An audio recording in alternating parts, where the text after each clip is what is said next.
ഭൂമിയിൽ നിന്ന് മാറിയിട്ട് ജ്യോതിർഗോളങ്ങളിലേക്ക് പോകുകയാണ്.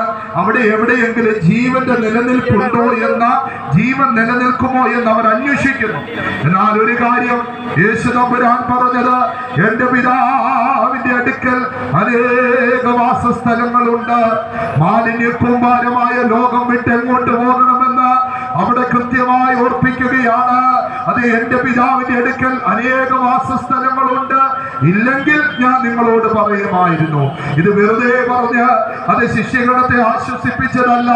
അങ്ങനെ അല്ലെങ്കിൽ അത് അങ്ങനെ തന്നെ പറയുമായിരുന്നു. എന്നാൽ അങ്ങനെ ഒരു വാസസ്ഥലമുണ്ട്. അതുകൊണ്ട് ഞാൻ നിങ്ങൾക്കൊരു വാസസ്ഥലം ഒരുക്കുവാൻ പോകുന്നു. ഞാൻ പോയി ആ സ്ഥലം ഒരുക്കിയ ശേഷം പിന്നെയും വന്ന നിങ്ങളെ എന്റെ അടുക്കൽ ചേർത്തുകൊള്ളും. എന്ന് വെച്ചാൽ ജ്യോതിർഗോളങ്ങൾ കടന്ന് അതേ അങ്ങ് ദൈവം ഒരുക്കുന്നതായ മഹത്വമേറിയതായ ഒരു വാസസ്ഥലമുണ്ട്. അവിടേക്ക് ചെന്ന് ചേരുവാൻ കഴിയോ? അവിടെ ഞാൻ നിങ്ങളെ കൊണ്ടുപോയി ചേർക്കുമെന്ന് യേശു തമ്പുരാൻ തന്റെ സ്നേഹമാർക്ക്, തന്റെ ശിഷ്യന്മാർക്ക് വ്യക്തമായ ഉറപ്പ് കൊടുത്തു.